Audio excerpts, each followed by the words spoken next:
Nestled in the heart of East Anglia, lies a unique window into Britain's past.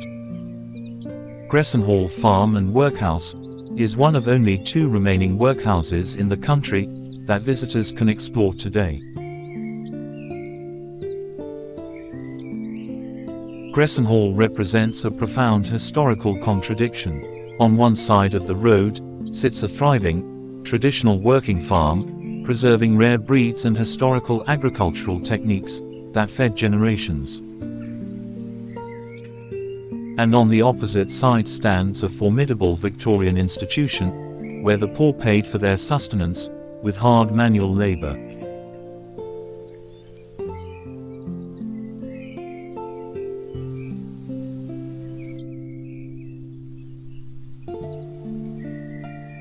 To the wealthy of Victorian Norfolk, this grand brick building was a monument to order and charity.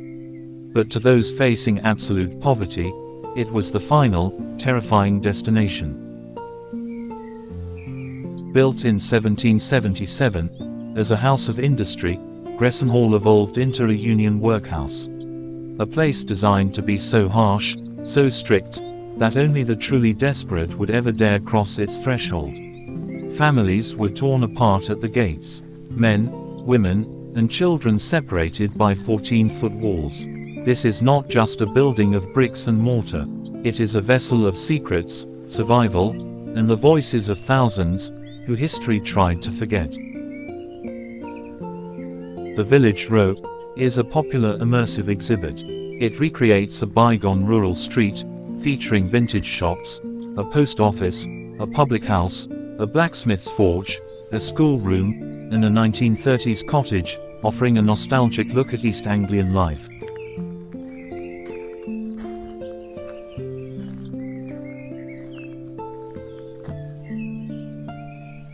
Inside Cherry Tree Cottage, you can see how a typical rural working-class family lived and decorated during the 1930s.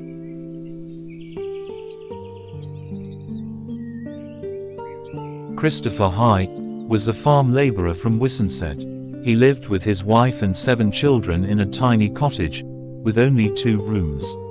The whole family slept in a bedroom, 9 feet wide by 7 feet long. This entire cottage has been recreated here at the museum. It was during the year 1864 that Christopher's wife died. He couldn't look after his children and work at the same time. So the youngest children were ordered to enter the workhouse. It was agreed that Christopher and his eldest son could stay outside, so that they could work, to earn money. This helped to pay for the children's care in the workhouse. Take me back to old Yazoo. Everything up here is new. I can't stand it, just must land it. Going back to old Yazoo. Everything you do. The sculptures in the front courtyard show Christopher leaving his children at the workhouse.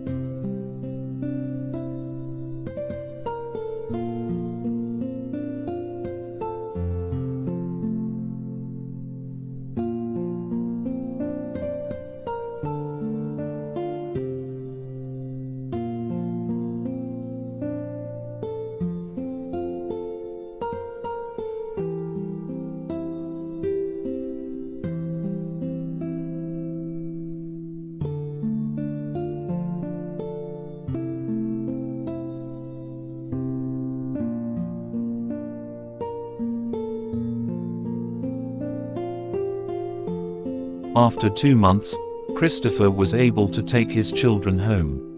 A charity provided them with proper beds and clothing. The faces on the sculptures are based upon photographs supplied by descendants of Christopher High's family.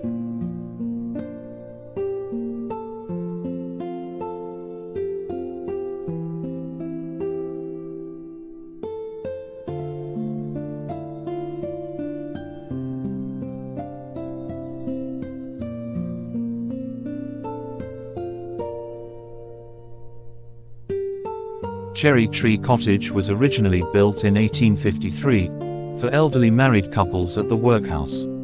It is now fully furnished, as a typical 1930s rural family home, complete with an adjacent cottage vegetable and herb garden.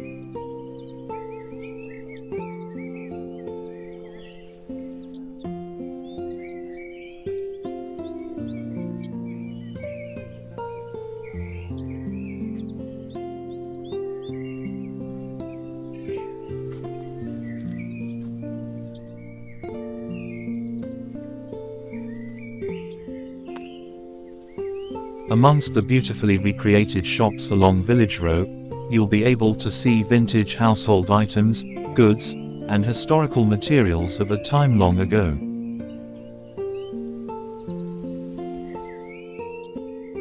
Within the seed merchant's shop, you'll find a detailed reconstruction of Taylor's, a local family business from Kings Lynn, housing an extensive collection of regional gardening ephemera, vintage seed packets and catalogs dating from the 1870s to the 1980s.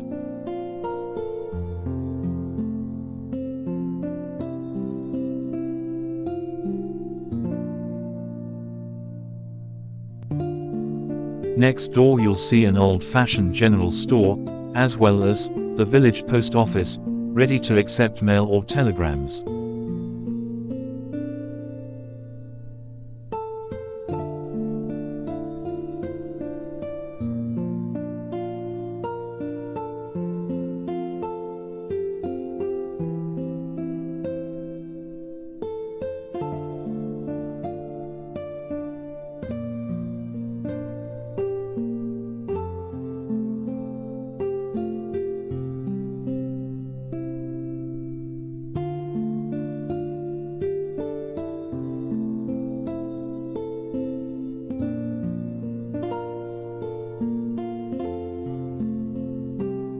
Then we come to the village public house.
The blacksmith's forge is a fully equipped traditional rural smithy, designed to transport the visitor back to Victorian and Edwardian eras.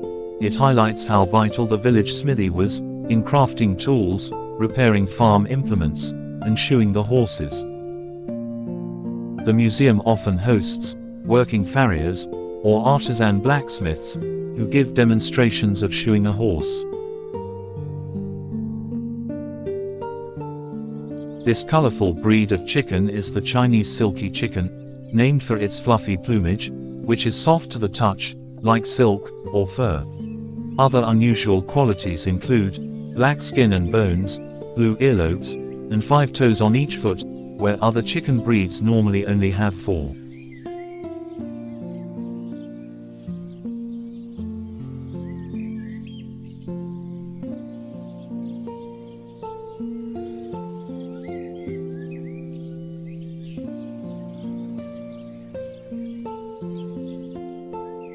There's quite a number of white-tailed bumblebees, having a busy day foraging amongst the purple flowers of the salvia, nemorosa, or the woodland sage.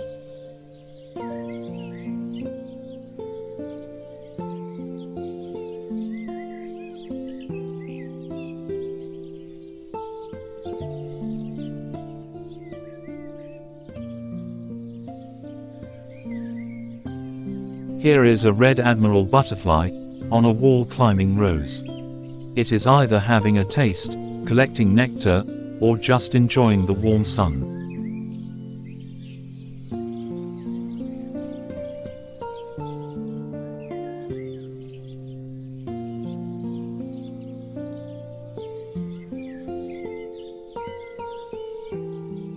Before the chapel was built, early workhouse inmates, from the 1776 House of Industry, attended services held in the workhouse's main hall. Built in 1868, and designed by Richard Phipson, who was also responsible for the Norwich Asylum, the chapel features an eye-catching octagonal apse at the eastern end. The building's layout enforced strict social separation, featuring an inmate's entrance at the west end, and a separate north door, so the minister could cross directly from his minister's quarters. Devoid of its original benches, the chapel now houses surviving pieces, like the altar, font, and pulpit. It is now used for concerts and museum functions.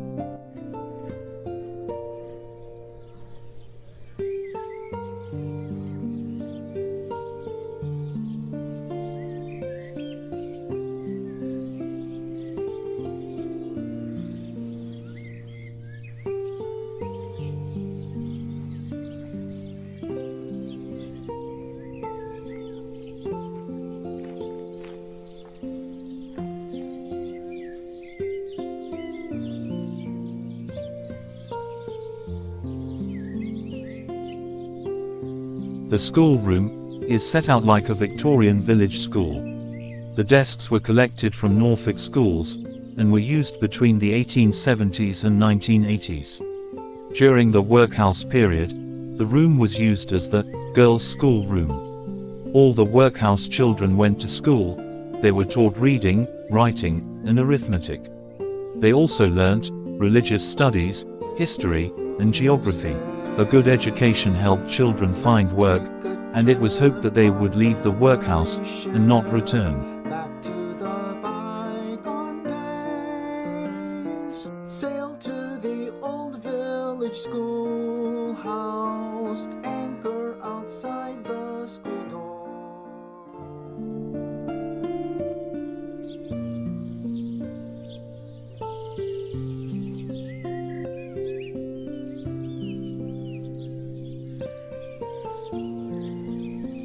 The workhouse originally opened in 1777 as a house of industry. Now the site houses an extensive museum exploring what life was like for those who once lived and worked here.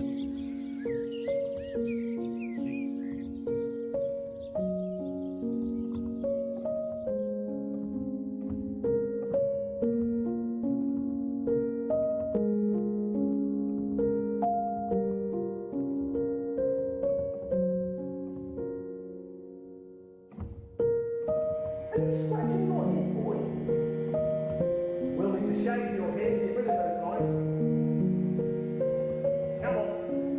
Men this side, women and children this way.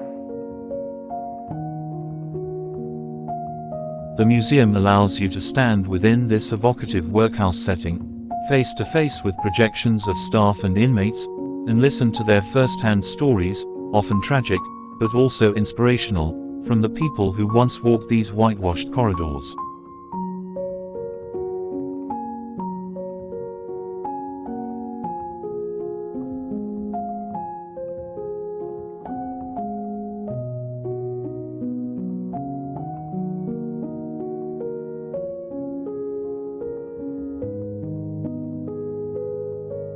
A combination of projections and fascinating archives, of which Gressenhall has the largest workhouse collection in the country, help tell us the real stories of the day-to-day lives of the workhouse staff and inmates.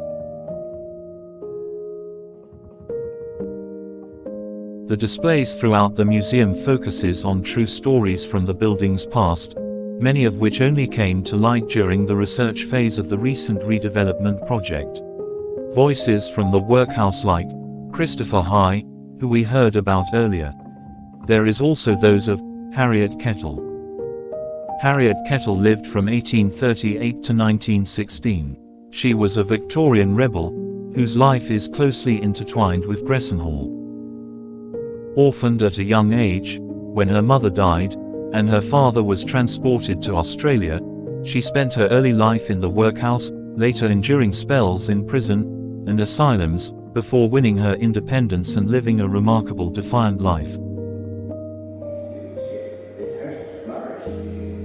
In particular, I'm gratified and I'm proud that it's well attended. Thereby improving the inmates' diet and saving the taxpayer more than £100 each year. £100 a year? Mere drone nation. The unfortunate truth is the house of industry failed.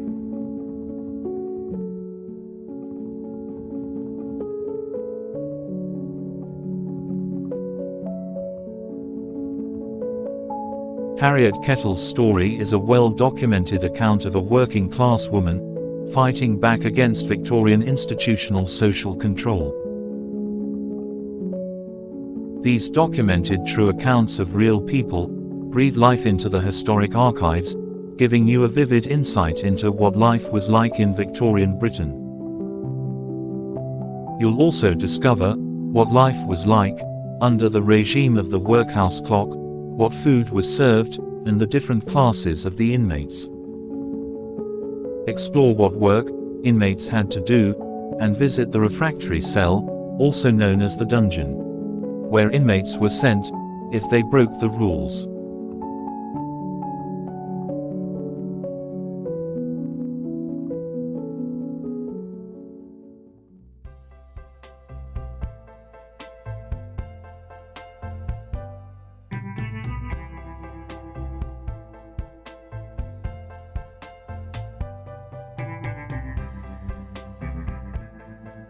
This 1950s room transports you back to the time of post-war Britain.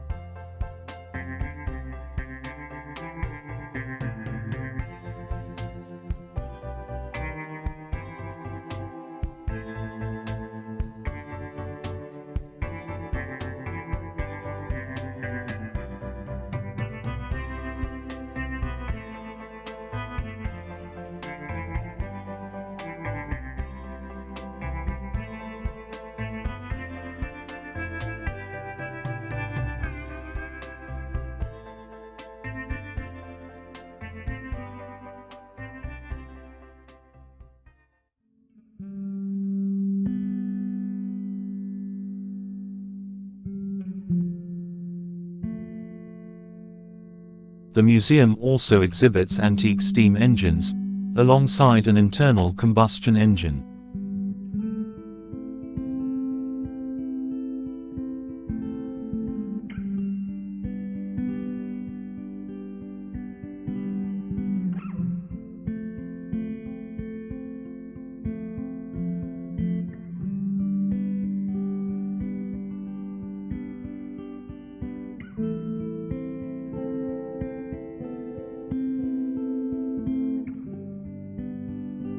There is also an amazing collection of bygone farming machines, including a traditional horse-drawn plough, seed drillers, a threshing machine, hay turners, binders and potato diggers.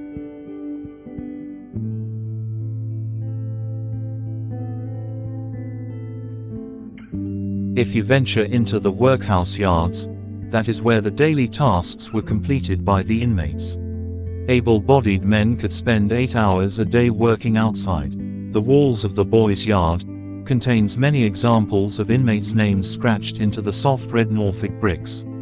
The boys could play in their yard, and there are records that guardians installed a swing within this space. The laundry is where female inmates did the washing. There were many young, elderly, and sick inmates, so there would always have been a lot of washing to do. The museum's engineering volunteers have helped to restore the steam-powered laundry. The washing machines had not been used since the building was a county care home known as Beach House. Lorena Bulwer was incarcerated in the female lunatic ward of Great Yarmouth Workhouse around 1893, where she lived for nearly 20 years, until her death in 1912. Along with 60 other women in the ward, She spent most of her time doing delegated work such as picking oakum, sometimes for up to 10 hours a day. With the little time she had otherwise, she embroidered, creating large-scale samplers, some 12 to 14 feet in length, made up of different colored cotton fabrics, possibly gleaned as scraps in the workhouse. Streams of unpunctuated and capitalized writing take the form of excessive diary entries, autobiography, exasperated monologue, small-town gossip, protest, jokes, psychogeography, insults and accusations, poems and song. This is another first-hand account of workhouse life in Norfolk that is on display here at Gressenhall.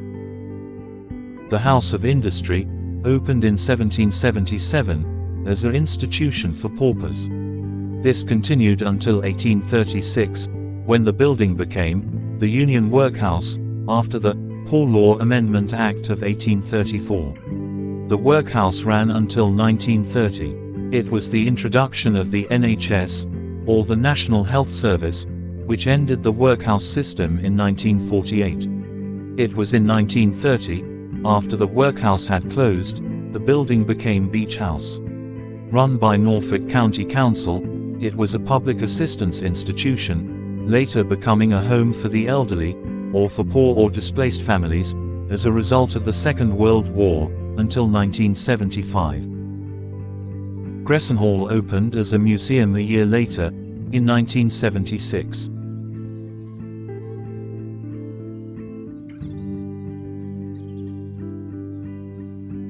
The gift shop located within the historic Porter's Lodge building is also the main entrance into the museum and the place where you can purchase your tickets.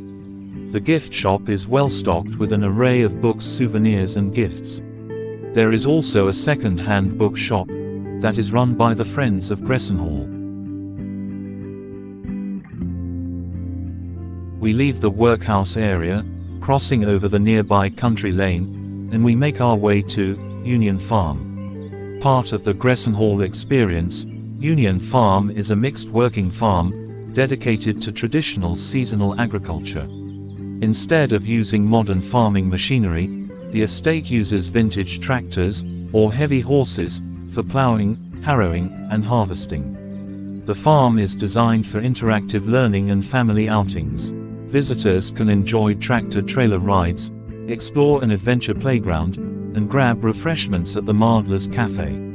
The farm also encompasses a 20-hectare mix of arable, pastureland, and a delightful river walk, which is teeming with wildlife. Nature cameras allow visitors to peek into the habitats of both wild birds and animals. There is also a cottage garden and orchard, which demonstrates the heritage of growing your own food. The farm can be traced back to its origins in 1776, when the guardians of the newly built Mitford and Launditch House of Industry purchased the farm, which at that time was called Chapel Farm, to provide food for the inmates. By 1825, due to the drop in numbers of inmates, the land was let out to private tenants, and the name officially changed to Union Farm. Here we can see the saddlery, or tack shop, or it might be called the harness maker's workshop, for making and repairing the horse harnesses and large padded collars used for Shire horses in vintage times.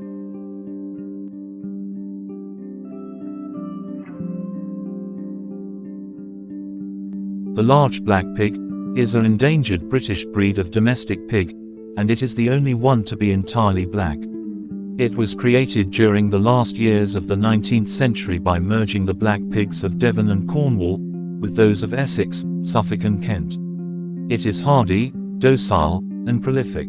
It produces high-quality pork and bacon which is highly regarded for being succulent and tender with an excellent flavor.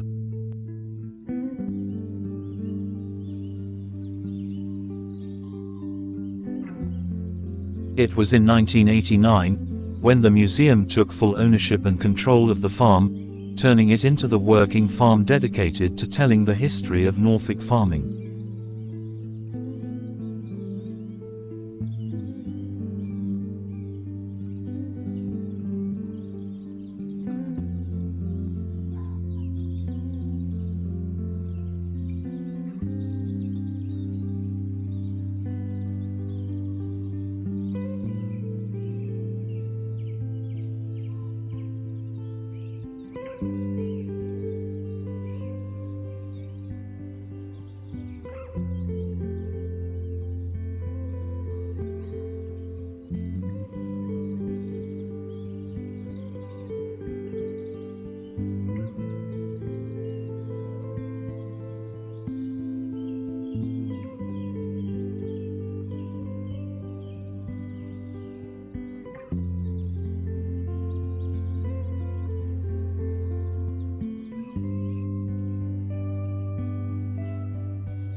The Suffolk Punch, or sorrel, is an English breed of draft horse.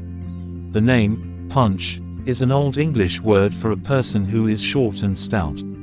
It is a heavy draft horse, which is always chestnut in color. Suffolk punchers are good doers, and tend to have energetic gaits. The breed was developed in the early 16th century, and remains similar in phenotype to its founding stock. It was developed for heavy farm work and gaining popularity during the 20th century. However, as machinery got more popular, the breed fell out of favor. The Suffolk Punch horse's numbers have fallen drastically, and it is now listed as critically endangered in the UK.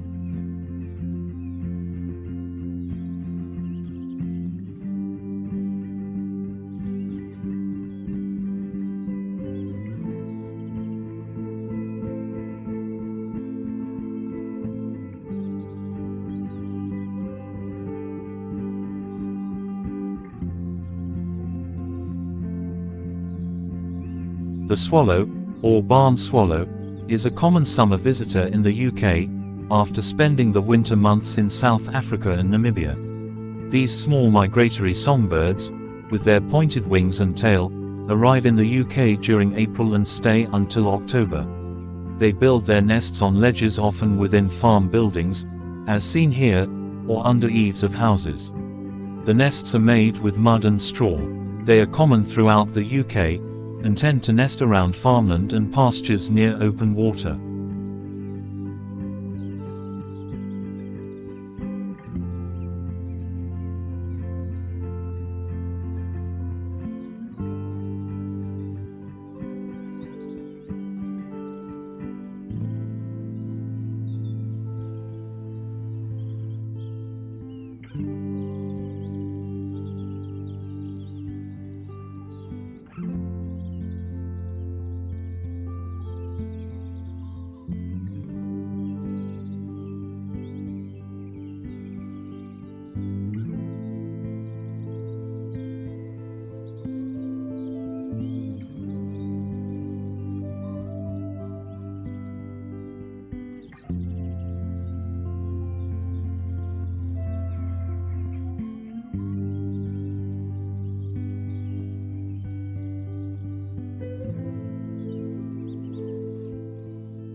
These black goats are most likely of an Asian breed, although I'm not sure which one. There are between 15 to 20 distinct naturally black breeds of goat worldwide.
Redpole cattle are a traditional, British dual-purpose breed of cattle, celebrated for their docile temperament, hardiness, and ability to produce both high-quality beef and milk.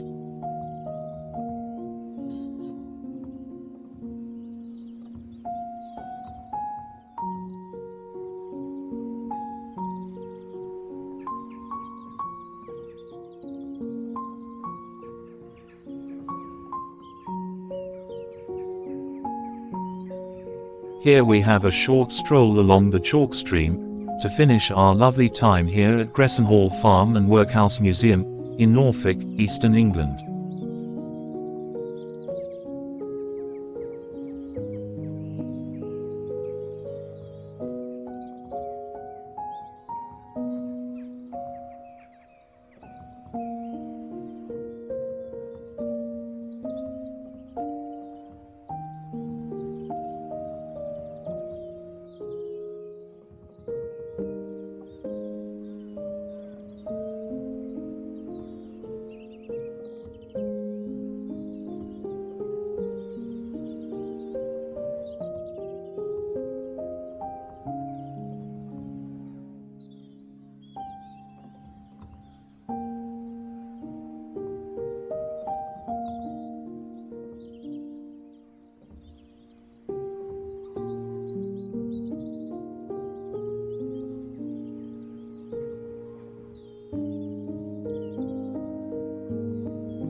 The Norfolk Horn, or the black-faced Norfolk Horned, are one of Britain's black-faced sheep breeds. It differs from other black-faced breeds, which mainly live on high-level upland areas that have a greater level of rainfall. These sheep are lightly built and very hardy. They are mainly bred for their meat.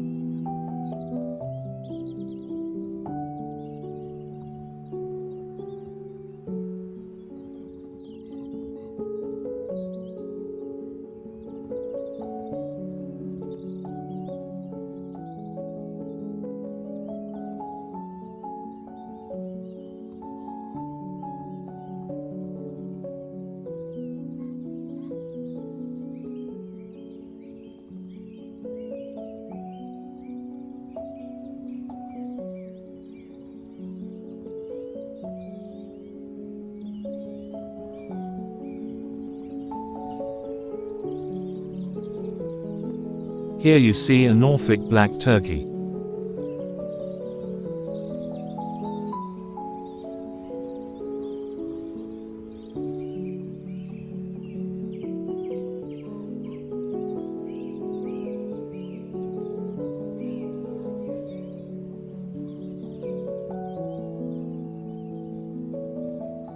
I hope you've enjoyed this video, and I look forward to sharing future videos with you soon. Please take care until next time.